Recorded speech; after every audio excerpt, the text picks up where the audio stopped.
You clicked because you saw the names: Musk, Gates, Trump, Bannon, Maxwell. The Department of Justice just dropped 3.5 million pages, and the premise of this video is simple. They are all named, and the details are worse than we imagined. We are not looking at a list of party guests. We are looking at the potential compromise of the entire American national security apparatus.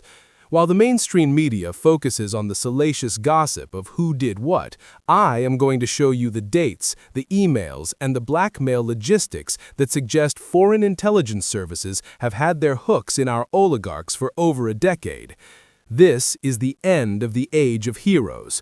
For the last 24 hours, my team and I have been combing through the massive data dump released on January 30th, 2026. We are talking about 3.5 million pages released under the Epstein Files Transparency Act. And the picture that emerges is not just one of moral decay, but of strategic vulnerability. Let's start with the man who controls our satellites, Elon Musk.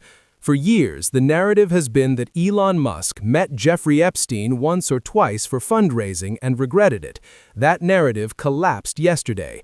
Buried in the newly released emails from 2013 is a specific exchange that changes everything. Elon Musk, writing to Epstein, asked, quote, "What day or night will be the wildest party on your island?" unquote. Pause and let that sink in. The wildest party.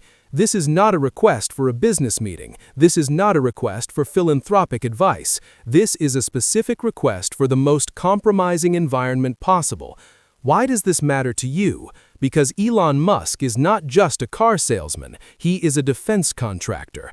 Through SpaceX, he holds top-secret security clearances. He controls the Starlink satellite network, which the U.S. military relies on. If he was attending wild parties on an island rigged with cameras, and we know Epstein rigged every room with cameras, then there is a very high probability that compromise, blackmail material, exists on the man who builds our rockets.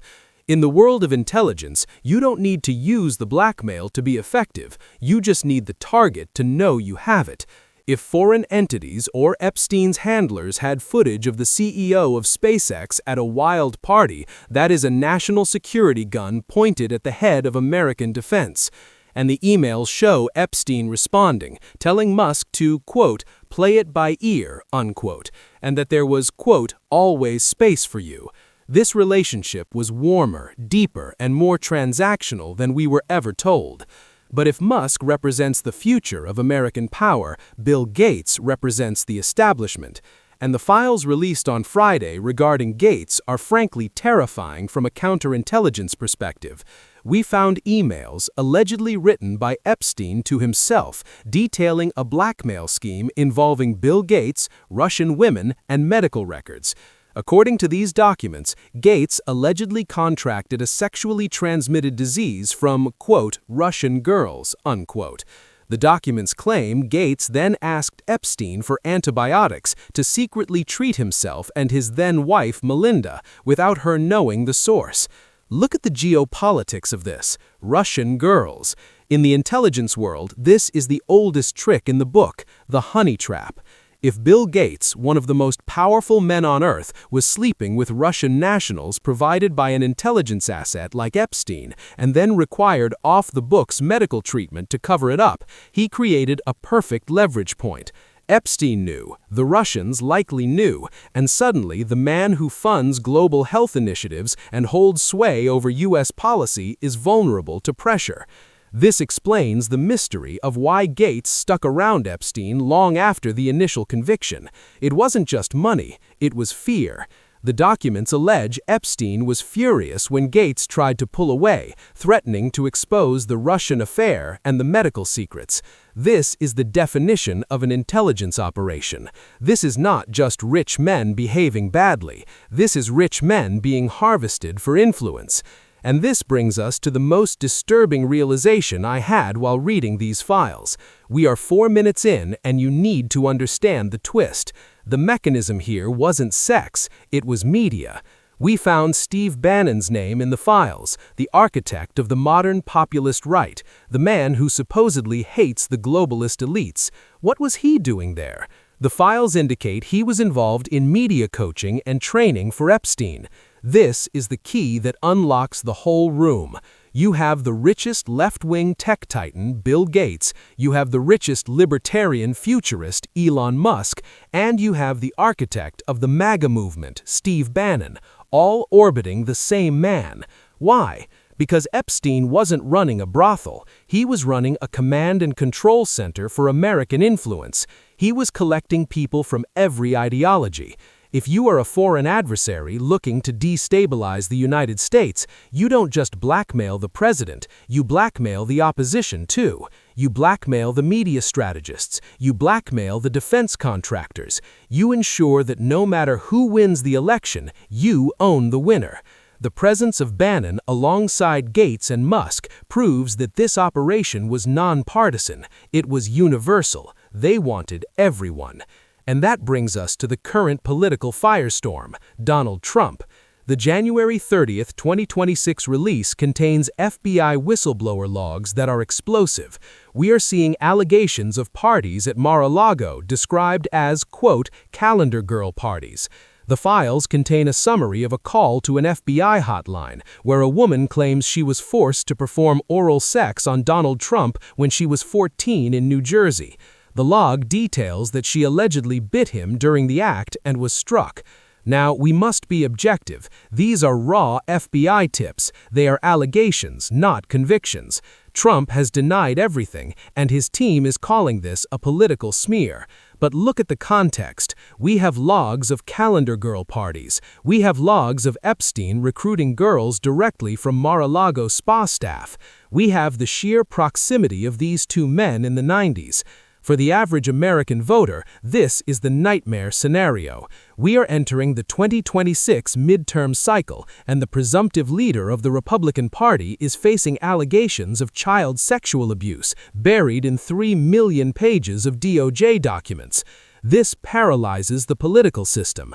How can a country function when its former president, its leading tech innovator, and its leading philanthropist are all tied to a pedophile ring? It destroys trust, and that is the geopolitical weapon. If the world looks at America and sees a rot at the very top, our dollar loses value, our alliances crumble. Why would Germany or Japan trust U.S. intelligence if they suspect our decision-makers are being blackmailed by tapes held in a vault in Tel Aviv or Moscow? The release of these files on January 30, 2026 is not the end of the story. It is the beginning of the collapse of the American oligarchy. Think about the timing. Why now? Why did the DOJ release 3.5 million pages all at once? It's a data dump designed to overwhelm us. They know we can't read it all. They are counting on the fact that the sheer volume of filth will make us look away. But we can't look away, because buried in those pages is the answer to why our borders are open, why our economy is fragile, and why our foreign policy seems so disjointed. When the people in charge are afraid of their own shadows, they don't lead, they obey. We need to ask ourselves, who has the tapes now? Epstein is dead, Maxwell is in prison, but the cameras were real, the hard drives were real. Did the FBI seize them? Did they disappear to a private server? If Elon Musk is compromised, our Mars program is compromised. If Bill Gates is compromised, our health policy is compromised. If Donald Trump is compromised, our executive branch is compromised. This is the checkmate. The files confirm that the American elite didn't just stumble into Epstein's orbit, they sought it out. Musk asked for the wildest party. He wanted it. This implies a level of hubris and invincibility that has now been shattered. In the coming weeks, you are going to see more denials. You will see legal teams threatening lawsuits. You will see the stock market react. Watch Tesla stock, watch Microsoft. But do not be distracted by the noise. Keep your eyes on the structural damage. The United States cannot survive if its leaders are puppets, and these files, these 3.5 million pages, are the strings being cut. The puppets are falling. The question is, will they pull the house with them? I will be reading more of these files throughout the week. There is more on Prince Andrew, more on the financial networks, and more on the intelligence connections. But for now, understand this. The America you thought you lived in does not exist. It was run by a small club of men who met on an island to trade your future for their pleasure. And now the bill has come due. I'm checking the logs on the screen right now. New details on the antibiotic email are surfacing as we speak. We will cover that in the next update. Stay vigilant.